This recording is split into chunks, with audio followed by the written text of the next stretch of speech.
खरोखर भाग्यवान आहे की मला आत्ता इथे बोलायची संधी दिली आणि ती गडकरीच्या अगोदर दिली ते चांगलं झालं. मी त्यांना विनंती करणार होतो की आठवण ठेवा आणि तुमच्या 100वेला मी प्रमुख पाहुणा असेल. त्यांनी पण आता 83 वर्षाचा आहे. मला असं वाटतं की तुमच्या निमित्ताने मी जगेल. खरं म्हणजे आता माळवदकरने सांगितलं तो विषय माझा त्याने घेतला की पुरुषोत्तमने खऱ्या अर्थाने छत्रपती शिवाजी महाराजांना फॉलो केलेले आहे आणि 18 पगड जाती ना बरोबर घेतलेलं आहे. जातीचं संघटन जरूर असावं पण त्या जातीने दुसऱ्या जातीचा द्वेष करण्याची गरज नाही आणि ते त्यांनी शिकवलं. कारण जात आहे तर नाकारता कशी येईल. ज्यांनी आमच्या मागे जात लावली त्यांनी आम्हाला कामाला लावले नाही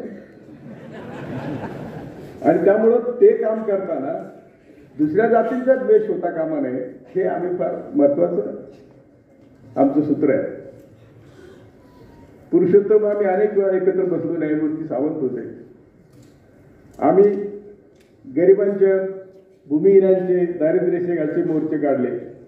त्यांनी मराठ्यानं संघटित केलं. आम्हाला असं वाटायचं की मी स्वतः शेतमजूर होतो आणि मला 36 पैसे रोज होता. मी 4 वर्ष शेतमजूर केली शाळा सोडून. त्यांचे आई वडील शिकले नाहीत असं मला वाटतं. त्यांच्या वडिलांनी त्यांचं नाव पुरुषोत्तम ठेवलं. माझ्या वडिलांनी माझं नाव बबन ठेवलं. त्यावेळेस बब्या दगड्या आपली नाव हीच होती. त्यामुळं एवढं तर भाग्यवान आहेत की ते अंडना इंजिनिअरिंग पर्यंत शिकवलं. आता पाटलाने सांगितलं मी पाटलाच्या गड्यांना फार घाबरतो पण ते पाटील वेगळे आहेत. त्यामुळे काय झालं की आम्ही ज्या प्रश्नासाठी इथे जमलेलो तो आम्ही काही घेणार आहात का नाही. फक्त पुरुषोत्तमचा सत्कार आमचा हेतू नाही. ज्या छत्रपती शिवाजी महाराजांना देखील मराठ्यांनी मदत केली नाही आणि त्यांच्या छत्राखाली एकत्र आले नाही तेव्हा छत्रपती शिवाजी महाराजांच्या दरबारी सगळ्या महत्वाच्या पदावर मुसलमान होते. महत्वाचे अगदी महत्वाचे आणि बॉडी रक्षक सहित सगळे मुसलमान होते. त्यामुळे ह्या समाजाला अशा पद्धतीने एकत्र करून त्यांनी आता 30-35 वर्ष काम केले. त्याबद्दल त्यांचं आम्ही सर्वांनी मिळून अभिनंदन केलं.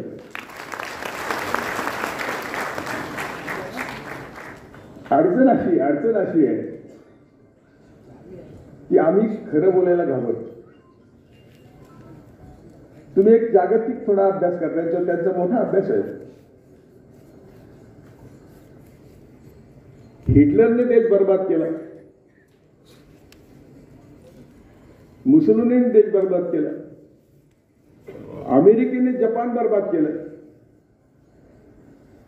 बर्बाद झालेले देश म्हणजे त्यांच्याकडे महायुद्ध झाली. पहिलं महायुद्ध दुसरं महायुद्ध. आपल्याकडे कोणी युद्ध झालेलं नाही.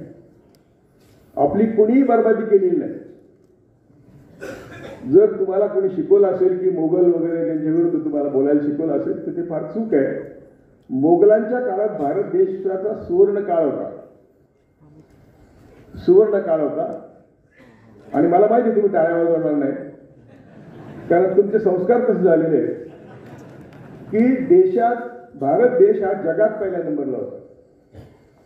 आमची GDP नंबर 1ला होती. ही जी आता GDP सांगतात ना हे 100% खोटी GDP. ज्या काय आपण म्हणतो त्या काड्याच्या पेटीत साडी बसत होती ती साडी मोगलांच्या काळात आमचेच लोक करत होते. भारतीय लोक करत होते कारण ते तुम्हाला प्रोत्साहन देत होते. तुमचे हातपाय नाही तोडले ते तुमचं आहे नाही केलं. थोडासा इतिहास इकडे तिकडे होतो. प्रत्येक जातीत प्रत्येक धर्मांत शक्ती असतात. आमच्या महाराजांनी सुरू केलेली नेव्ही युरोप अमेरिकेत नव्हती. जेवढी जहाजं नव्हती त्यावेळी तेवढी मोगलांच्या काळात आमच्या बंदरांमध्ये जहाजं होती आणि माल निर्यात होत होता. ज्या देशाची निर्यात जास्त तो देश श्रीमंत. आमची निर्यात आज 0 आहे. त्यावेळी आमचा निर्यातीत नंबर 1, GDPत नंबर 1 आणि कारागीर कलाकार सगळ्यांना स्कोप होता. तेव्हा तुमच्या डोक्यात जो इतिहास घडवलेला आहे तो इतिहास पुरुषोत्तमने बराच काढून टाकण्याचा प्रयत्न केला. आताच मावळकरने सांगितलं की आमच्याकडे हिंदू मुस्लिम दंगल म्हणजे पाठीच्या पाठ्यावर गुंजलेलीच. आणि काय केलं छत्रपती शिवाजी महाराजांनी? शिवाजी महाराजांनी उलट मी असं म्हणेल की मोगल होते म्हणून छत्रपती शिवाजी महाराज झाले. ब्राह्मणवाद्याच्या राज्यात म्हणजे सोडून द्या, मी बोलणार नव्हतो ब्राह्मण,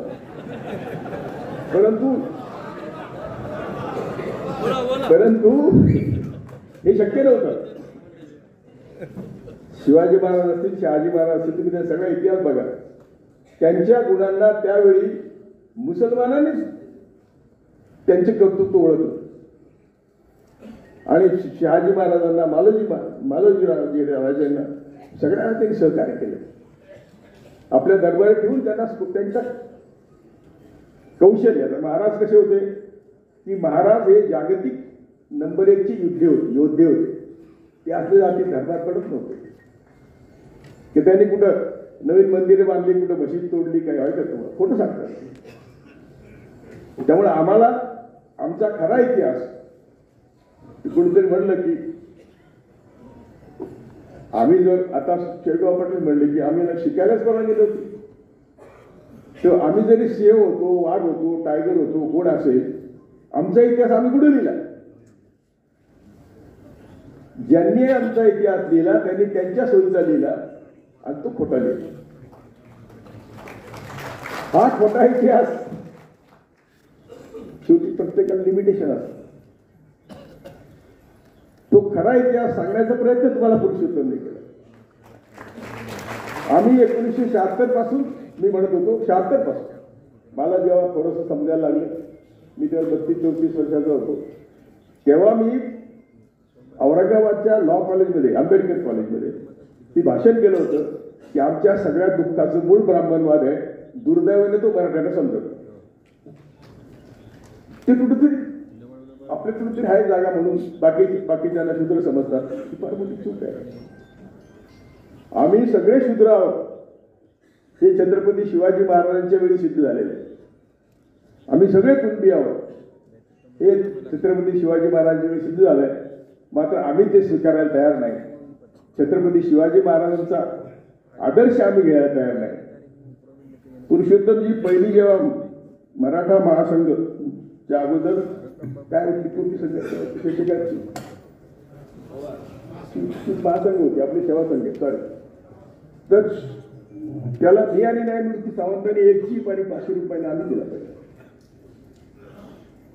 आणि मी आंबेडकरवादी मंडळी वैचारिक दृष्ट्या संविधान किंवा बाकीच्या गोष्टी चांगल्या आहेत, तर मराठ्यांना वाटतं की मी त्यांच्या विरुद्ध बोलतो.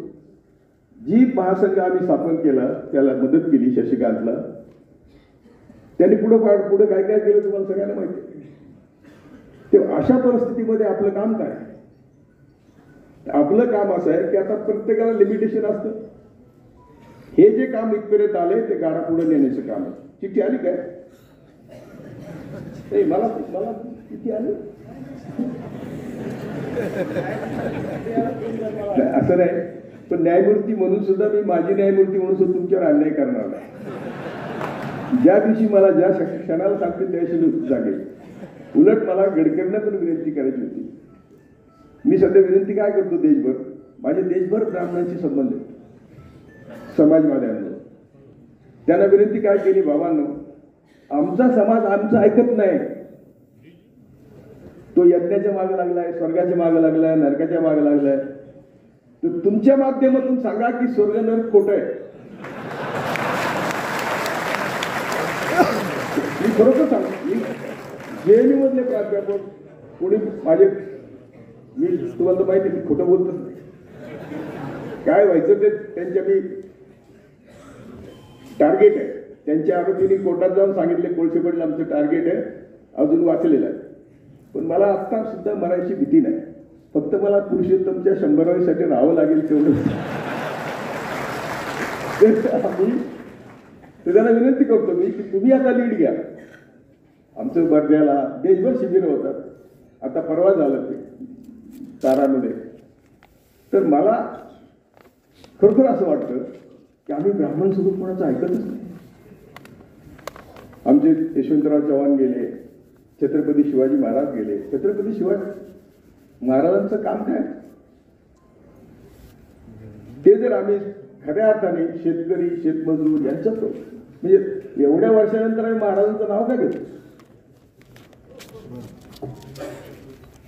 पाणी सुद्धा दाखवून द्यावं लागतं की हे प्लास्टिकच्या याच्यात पाणी आहे, नाही तर पाणी टाकून बोलतो म्हणून काही बोलतो. म्हणून मी पाण्याचा ग्लास पारदर्शी ठेवलेला आहे. तेव्हा आम्हाला समजून घेतलं पाहिजे की जे काल्पनिक आहे त्याच्या मागे आम्ही का लागतो. जे वास्तव आहे जमिनीवर आहे.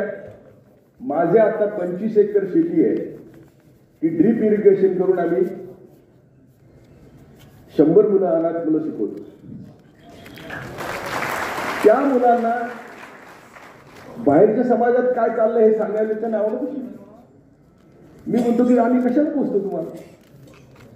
बाहेर समाजात काय चाललं हे दुःख जर तुम्हाला कळत नसेल तर आम्ही सगळी हयात तुमच्यासाठी काय घालू?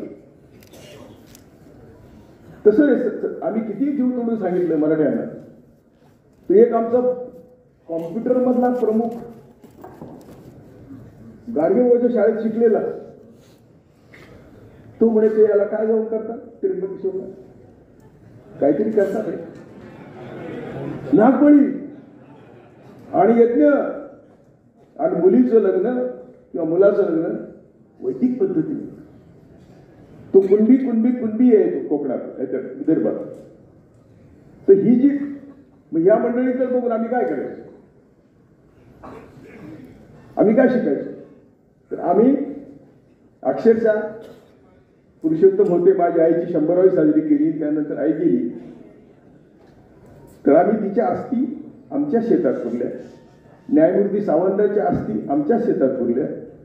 आम्ही सांगितलं की हीच जागा आहे, कुठल्या गटारात अस्थी टाकतात? गाडगेबाबांचा मी शिष्य आहे. म्हणजे तुम्हाला आश्चर्य वाटेल की मी गाडगेबाबांचं चरित्र वाचून वयाच्या 47 वर्षी न्यायमूर्ती पदाचा राजीनामा दिला.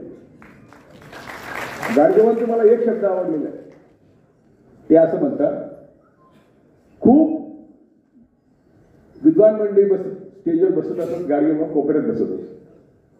सगळ्यांची भाषणं झाली आणि जनतेने आग्रह केला. मला कोणी आग्रह करत नाही भाषण करायला. काय केलं की बाबा तुम्ही बोला. बाबा म्हटलं तर मी काय बोलू? एवढे सगळे विद्वान बोलले, तुम्ही काय बोलू? परंतु मी एक शब्द बोलतो, एक वाक्य बोलतो. ते म्हणले की तुमच्यातर्फे आणि माझ्यातर्फे मी या सगळ्या ब्राह्मण मंडळींना विनंती करतो की त्यांनी आम्हाला सगळ्यांना ब्राह्मण करून घ्यावं. सगळे प्रश्न सुटले असते. आम्ही जे म्हणतोय की आमचा विकास का होत नाही, त्याचं कारण आमची ही वर्णव्यवस्था आहे, त्याचं कारण ही आमची जातीयता आहे, त्याचं कारण हे शूद्र उच्चवर्णीय. जपानमध्ये जेव्हा हिरोशिमावर बॉम्ब पडला तेव्हा उच्चवर्णीय जाती तर समुराई नावाची होती. त्यांनी डिक्लेअर केलं की आम्हाला देशाचा विकास करायचा आहे, आम्ही आजपासून सर्वात नीच जात म्हणून संबोधू आणि आम्ही उच्चवर्णीयांचे कुठले फायदे घेणार नाही. तेव्हा देश पुढे गेले, तेव्हा देशाचं कल्याण झालंय, जनतेचं कल्याण झालंय. आणि हे जर कल्याण व्हायचं असेल तर आम्हाला देखील ब्राह्मणांना विनंती केली पाहिजे की तुम्ही आमचं नेतृत्व करा, पण सर्वसमावेशक बुद्धी ठेवा आणि आम्हाला तुमच्या बरोबर घ्या. काय चुकलं? हेच सगळं गडकरी करतो, ऐकलं ना तुम्ही? तेव्हा प्रश्न असा आहे की आता इतकं सोपं काम आहे की आमचा विकास का होत नाही.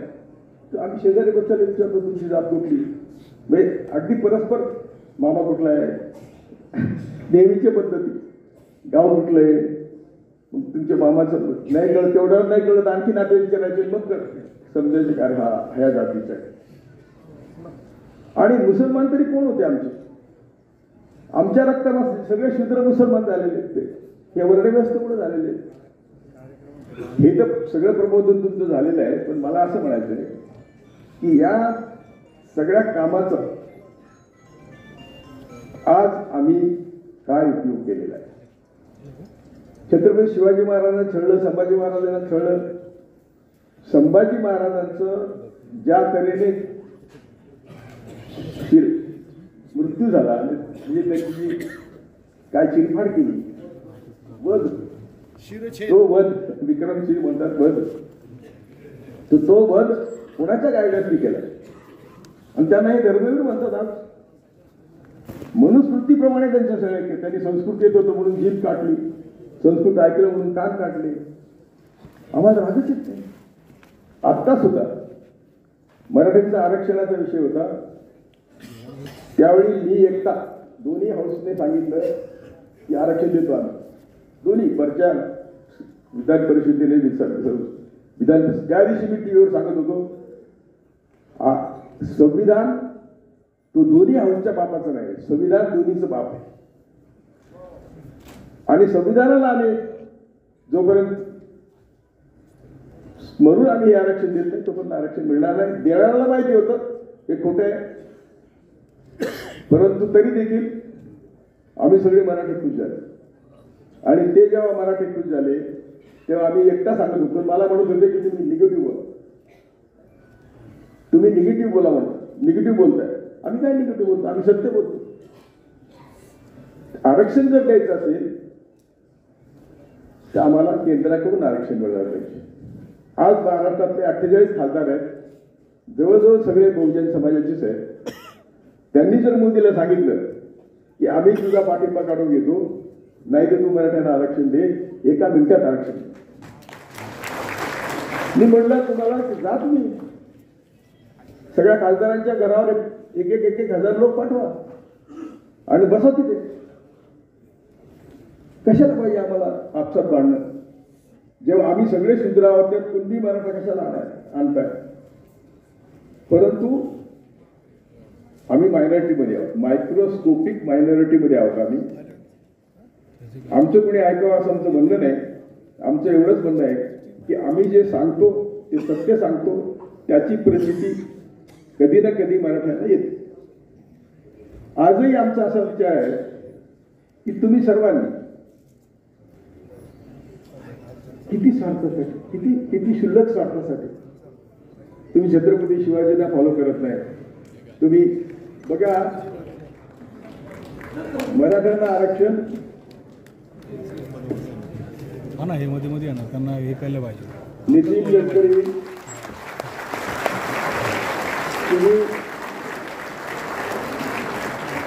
नितीन गडकरी तुम्ही आल्यावर माझं भाषण बंद करायचं ठरलेलं आहे. परंतु तुम्हाला विनंती करतो की आपला खोटारडा पंतप्रधान आमच्या डोक्यावर बसवण्यापेक्षा तुम्ही ती गादी का घेत नाही.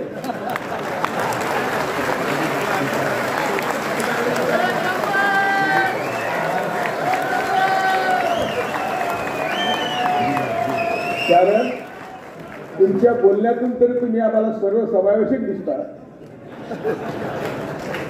आणि तुम्ही जर खरं इतिहास बघितला तर एकही ब्राह्मण सर्वसमावेशक नेता झालेला नाही. सर्वसमावेशक तुम्हाला संधी आहे, तुम्ही होऊ शकता पंतप्रधान. तर तुम्हाला मी सुयश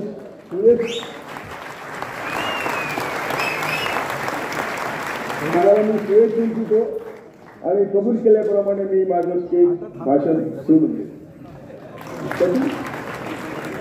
तर काय ते सरकार वगैरे करायचं असतील त्यांचे, पण आमची तुम्हाला विनंती आहे की जे देशाला पाहिजे आमचं नाही झालं.